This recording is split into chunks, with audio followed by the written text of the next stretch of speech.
Welcome to the Inside Silverstone podcast, a business-focused podcast covering all things tech, engineering and innovation. Hosted by me, Chris Broome, a huge tech, motorsport and gaming fan, and also the owner of Longhurst, a firm of lifestyle financial planners and independent financial advisors located in Silverstone, Northamptonshire. This is a series of unscripted and unpolished conversations with leading business owners, thought leaders and high-tech talent where we discuss their experiences within the Silverstone business and motorsport region. We will also be asking them to share their knowledge, insight and their thoughts on the future just for you. If you're looking to learn more about the Silverstone high growth region and commercially connect with like-minded peers, you've definitely come to the right place. Welcome to Inside Silverstone.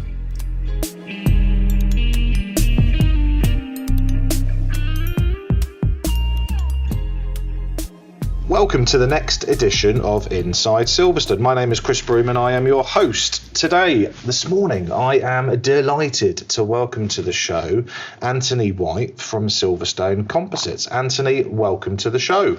Chris, thank you very much for having me on. Absolute pleasure. Anthony, as is becoming very customary, beginning of the interview, I like to cover off quick sort of career to date snapshot to give our listeners an idea of the sort of journey that you've had from sort of start to present day, if that's okay. And as per normal, I've got all this information off LinkedIn and Google, so if any of it is incorrect, do correct me. Right, so basically, prior to joining Silverstone Composites as chairman, which is your current role, in 2016, your entire career up to that point was basically working in the city within the financial sector and specifically in sort of equities and investments and sort of brokerage houses. Does that sound about right? That sounds perfectly correct. I'm not a natural fit to the innovation of the Silverstone Technology Cluster, and working with Silverstone Composites was a fascinating entree into the region. I began life in the city. I left straight after school, went to join the city and stayed there for nearly 40 years. Latterly, for the last 25 years, I sold US equities to European institutions. I built businesses in continental Europe, the United Kingdom, Australia, and South Africa. And none of this has the word car attached to it. No. And one of the interesting things about moving away from the city after such a period of time was that you're moving from one of the most regulated entities in the world to one of the least regulated entities in the world. Yeah. And that in itself was quite interesting. I helped fund Silverstone Composites back in 2006. I met Marcus Trofimov, who was helping me with a project. He was introduced by a mutual friend, and Marcus was a man with a plan. And we sat and we spoke about his plan for a period of a couple of months. And over that period, I realized that his plan had legs to it. I understood the model, I understood the structure, and I thought with a bit of process in place, we could make something work here. And we turned around and rented a unit of 1,500 square foot up at Stoke Bruin. We built the unit ourselves and we started manufacturing in October, having started the company in June. We became free cash flow positive in the second quarter. Great. And we have been that way ever since. We make carbon fiber components for the F1, FE, GT Rally, and hypercar OEMs. Okay. That's quite a mouthful. Yeah. And for someone who doesn't come from the space, that's a very big mouthful. Yeah. And going back to obviously earlier career, so you've gone from working in, as you've said, a highly regulated sort of financial services industry, something that I'm also part of, in a incredibly well regulated, a very tight ship, which is good, to an environment where you've then come out to ultimately the countryside and what is the Silverstone Technology Cluster. And so what's driven that change, and what's sparked that interest, and what's sort of kept you here? I suppose what's driven the change is that if you've commuted for an hour and a half into your office every day and an hour and a half back home, and sat on an airplane at least once a week to go somewhere else, and lived in a hotel because of that at least once a week for the last 25 odd years, you want to change. You want to change for something which is more exciting and less regulated. And I've lived in this area most of my life, and having a commute which takes me 17 minutes is pretty attractive. Yeah, sure. And that's 17 minutes when I need to go to the office, which isn't every day. So that's exciting. Silverstone Composites. So you've explained that you're clearly heavily involved in motorsport, but I had a quick look at the website, clearly, as I would have done. Other sectors that you're involved in, I see, are sort of aerospace, medical, is that right? Sports?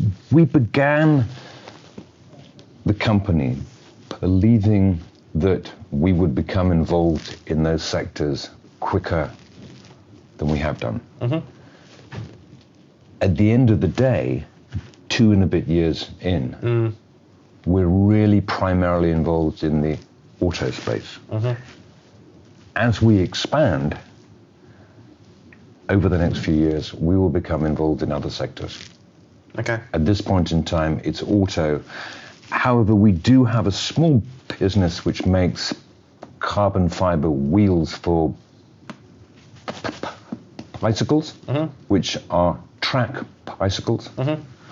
And that's quite exciting, but it's not primary to what we're up to at this point in time. Okay. And from a sort of added value or value add perspective, where does Silverstone Composites sort of sit at the moment? Certainly within the cluster in Silverstone Park, where do you think you add real value, certainly to the relationships and clients that you have? If you look at anyone who is an outsourced manufacturer as we are, that in itself is an execution-only proposition. We like to sit down with our clients and build a relationship which hopefully will last many years. We want to help them make a better quality product which is stronger, lighter, and will last longer for a lesser price if possible. That adds something which other people may not be trying to add at this point in time. We want to provide quality and we want to provide service. And that service is, part of that service is helping people understand exactly when they can expect their product. Not being reliant on, well, you'll get the product when it's ready. We want process and structure. We like things like that. And also presumably saying yes to projects that you believe you can add real value to, and even potentially saying no to projects where you think you might not be the right company to help. We are very happy to say no to projects. If you can't execute on the project properly, you put your hand up and say no. Because if you don't, you'll get a bad reputation.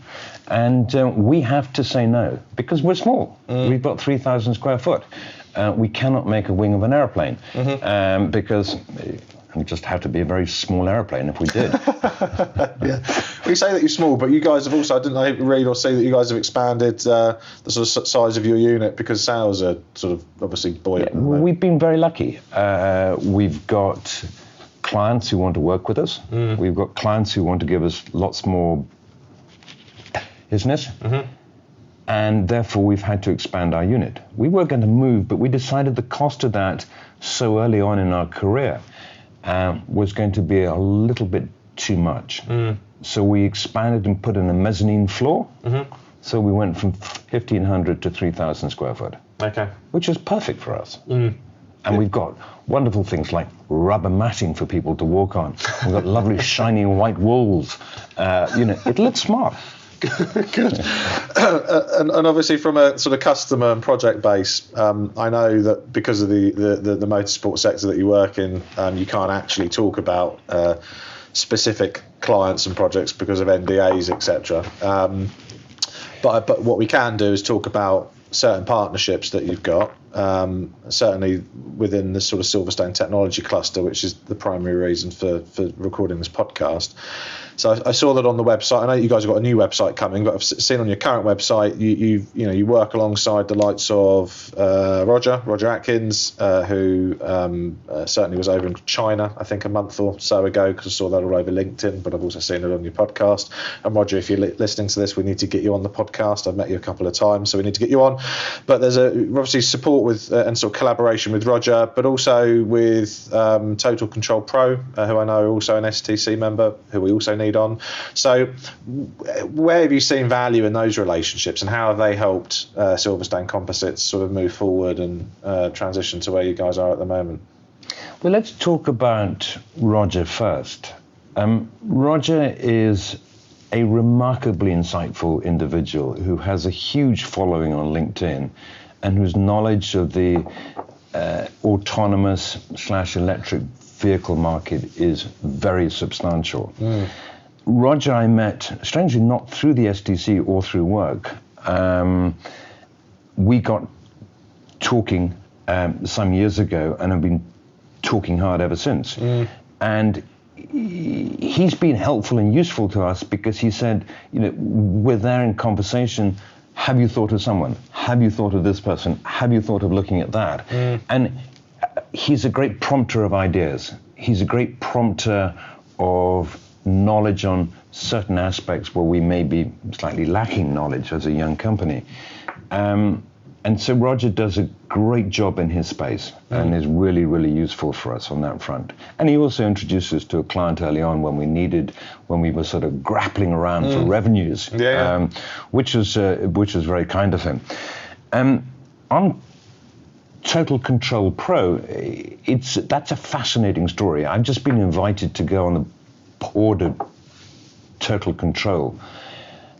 I met Dorian Smelly, who runs a company, after a presentation he did some months ago, and I immediately realized that he had a product which was vital to what we did as a manufacturing company. As a manufacturing company at the moment, we run 32 pages of Excel spreadsheets, which is a lot of Excel spreadsheets. Yes. But you have to understand every aspect of your manufacturing process to make sure you get the process correct. Torian offers a software as a service, cloud-based product which we can plug and play on our system, which allows us to step away from Excel spreadsheets and automate what we do. It's going to be fantastically useful, and it's going to save us money. Okay. Let's come back to your background and skill sets and the natural, or what appears to be a natural crossover into the sort of motorsport and automotive space. So your background within financial services and specifically equities presumably involved a significant amount of research into the underlying companies that you were obviously looking into, and then basically selling to obviously European institutions. And so what's been the natural evolution from that level of research and due diligence into basically life on Silverstone Technology Cluster? The natural evolution, if I step back, my specialty area in the companies at Raymond James and the other companies I worked for, was energy. I used to look at oil and gas companies quoted in the US, quoted in Europe, and I did a lot of work understanding what OPEC was up to. OPEC is very important. They affect our heating bills, and they affect the amount of money we pay for our petrol. If we don't understand that, we don't understand the future. We covered at Raymond James 1,000 companies. That's 1,000 US companies in multiples of, let's stop that. We covered 1,000 different companies in several sectors. Mm-hmm. If you break down those sectors, each sector has a model. That model is unique to that sector. However, it is identifiable in other sectors as well. Mm-hmm. If you understand the structure of that model, the structure of how those companies work and run, and whether the processes they put in place will make them successful or not, you have a skill set which is transferable outside of the publicly quoted market into the private market. And Silverstone Technology Cluster has a phenomenal array of very clever innovators who are the champions of tomorrow. Yeah, agreed. Some of them need a certain amount of help to market what they do and to put in place structures and process to make them more successful than they already are. And this is, I hope, where I come in. And life in Silverstone Technology Cluster. So when did, I didn't actually double check, I should have, but when did Silverstone Composites join the STC? Can you remember? We joined very early on. Did you?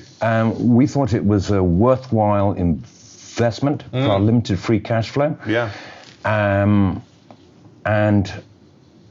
I think we were right. We've met a lot of very interesting companies. We've seen a lot of very interesting presentations, and it's been especially useful for me as I come from a background which is not that of a petrol head. My current car has done 270,000 miles. Bravo, bravo. I found it very useful for learning and making contacts and working out who is who in the local area. It's a very clever group of people who wish to share ideas. Something in the city,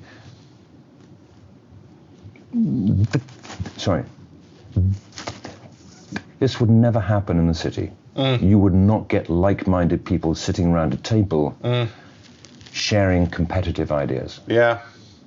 And therefore it's very refreshing what you see within the cluster here.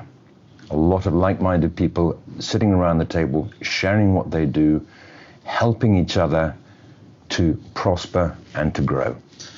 You've covered off the next question I was going to ask, because that was naturally going to lead on to. So for those businesses and people listening to this podcast right now who aren't part of Silverstone business region, and even don't live here, what would you say to encourage them to either consider moving a business here or at least partnering up with firms?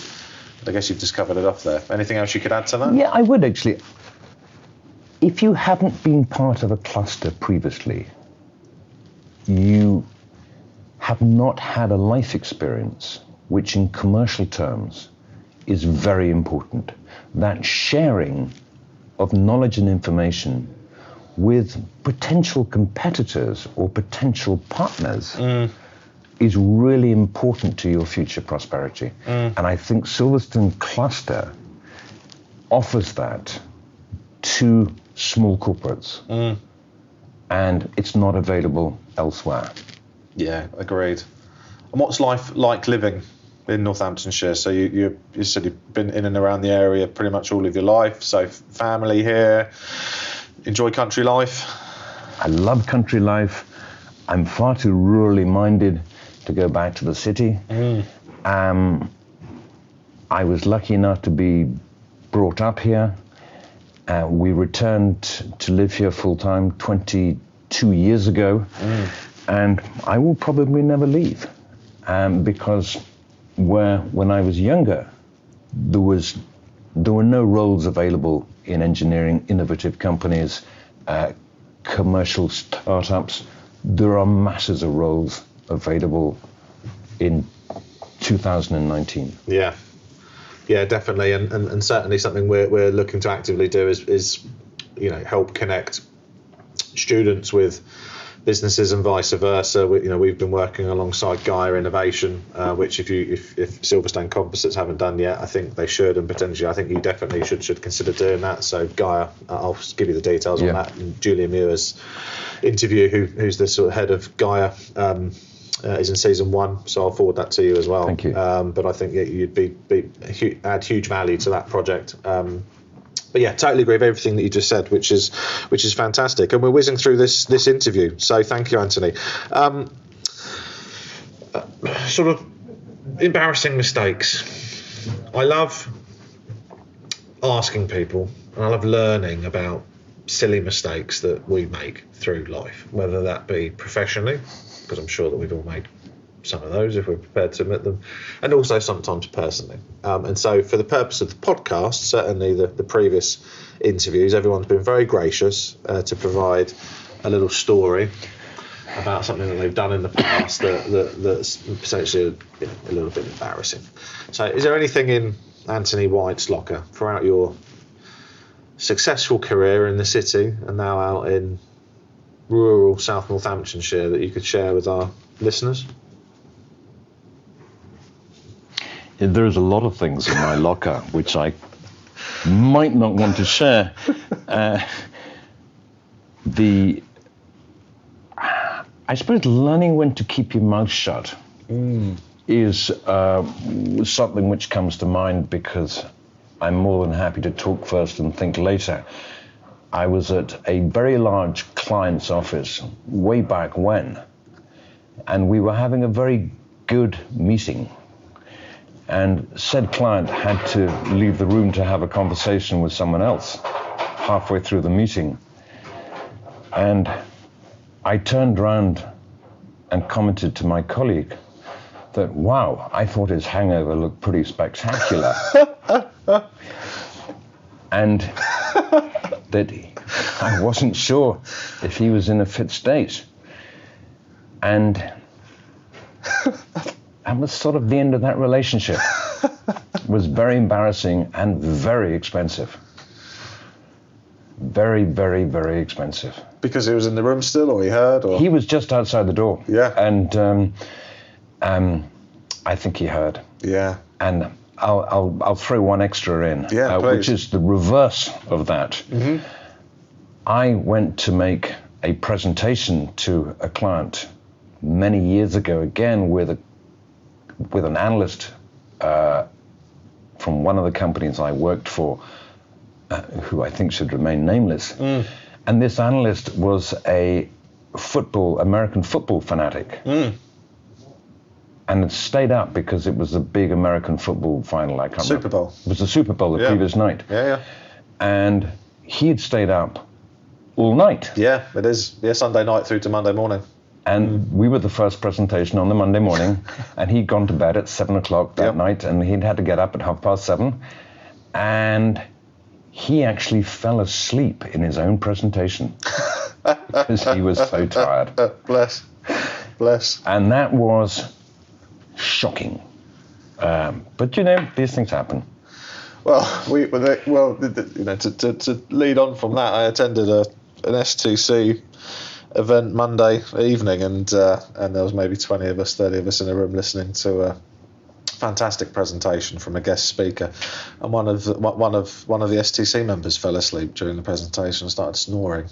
Bless him, which was hysterical, and he will remain nameless also. But it can happen to the best of us, right? Well, we all make mistakes, and the great thing about making mistakes is that you look back and think, well, I better not do that again. Yeah, absolutely, and also have a laugh about it, which is exactly why I asked the question. Very important. Before we sort of get to the end of the interview, and I sort of close off with one or two final questions, is that I'm keen to just ensure that for Silverstone Composites we've covered off everything that we want to talk about and everything that you want to talk about. So is there anything else that, of all the things that I've asked, that I haven't covered off? I think for Silverstone Composites, we would love to talk about our clients. We would love to talk about the amazing projects that we're involved in. We would love to tell people how we got involved and what we're doing for who, but we're not allowed to. It's a secret, and that's it. Safe to say that we're growing quite quickly. We're growing our space by 100%. We'll stay where we are for a couple of years before we move again. And that's Stoke Broome. Yeah, at Stoke Broome. And they've been good to us. And we've been pretty good clients to them too.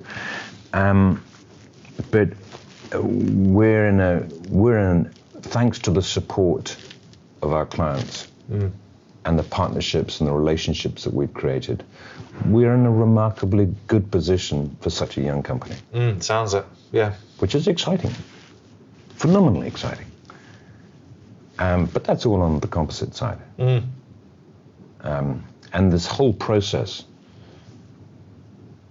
and I think one of the things that people look at when they think about Formula One or Formula E, it's rich boys driving in very, very fast cars, which to a certain degree it is.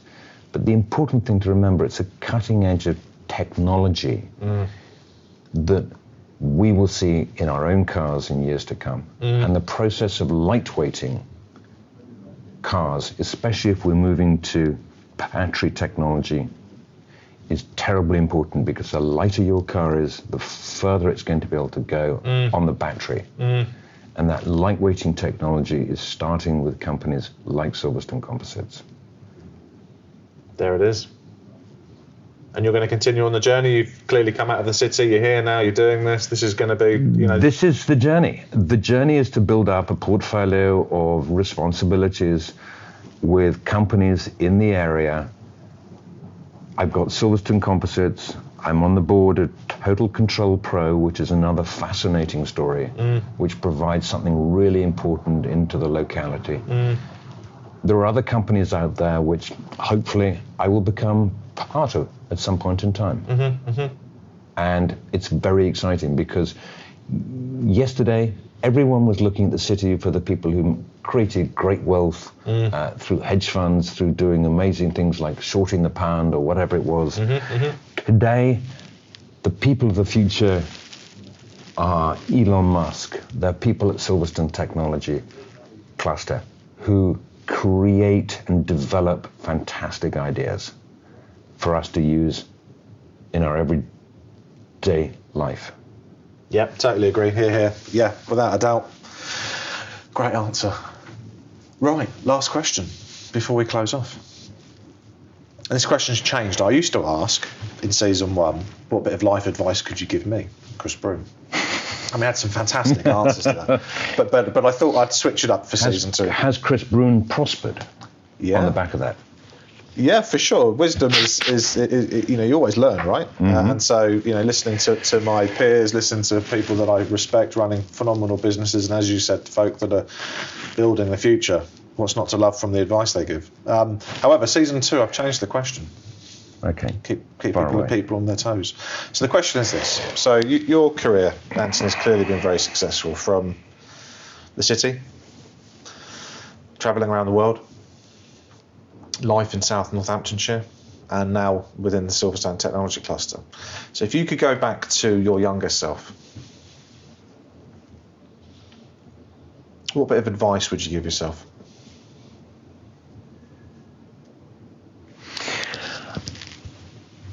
I would tell myself to find a mentor, someone who has time to sit with me for an hour or two, once a month, once a quarter, and listen to what my career-related problems may be, or my aspirations may be, and help me through the journey, because it's very, very hard for people in their 20s to find their way. Yeah. If you can find a mentor who is willing and prepared, family member, friend, someone who you met at some party who's clever and smarter than you are, don't be afraid. Go to someone who's a lot smarter and a lot cleverer, and preferably a lot older, and ask them, share with them, tell them what you want to do, and work with that person and listen to them, because your life journeys would be much easier if you did that. And that's what I missed. Yeah, I'm in exactly the same boat as that. I didn't have any real mentors when I was sort of going through my career path, and so I connected to the bumps and bruises method. I wrote about starting businesses and your career progression, and there's two or three different methods. Bumps and bruises is where literally you go from left to right and you learn as you go, and you become wiser and get some grey hairs, or positive life scars as I call these grey hairs on my chin. But having a mentor, without any doubt, and being brave enough to go and ask someone to be a mentor. So for me personally, if someone wanted to potentially get into financial planning, or at least just wanted to understand about entrepreneurship, and had the courage to come and talk to me about it and say, would you be a mentor? I'd be immensely impressed by the fact that they'd had the courage to do that, and subject to time and resource, clearly would free that up to help them. So I think that's a sage bit of advice, very, very wise, and thank you, Anthony, for that. What I'm keen to ensure that happens is that we get Total Control Pro on. So if you can connect me to the people that run Total, I will connect you Control Pro. Dorian Smelly, who's the chairman. Great. Sorry, he's the CEO. CEO, and we'll get him on, and also Roger, and presumably he's going to be listening to this. So Roger, we'll get you on as well. That'd be great. And then maybe in the next year or so, we could potentially get all three of you on to talk about, a year later, what's been going on within the cluster, projects, EV, which clearly, Roger and all of you are going to be sort of discussing, partnerships, and the future. That'd be great if you'd do that. So good, Anthony. Thank you very much for your time. Lovely. Thank you for having me on. Lovely to meet you, and I look forward to seeing you again soon. Thank you. The Inside Silverstone podcast is produced by the team at Longhurst for the benefit of those with a passion for all things tech, engineering and innovation. For more information, please visit longhurst.co.uk/Inside Silverstone, whilst also remembering to give us a 5 out of 5 star rating on iTunes. Please note that neither Chris Broome or Longhurst work for Silverstone Park, Silverstone Circuit or Silverstone Technology Cluster.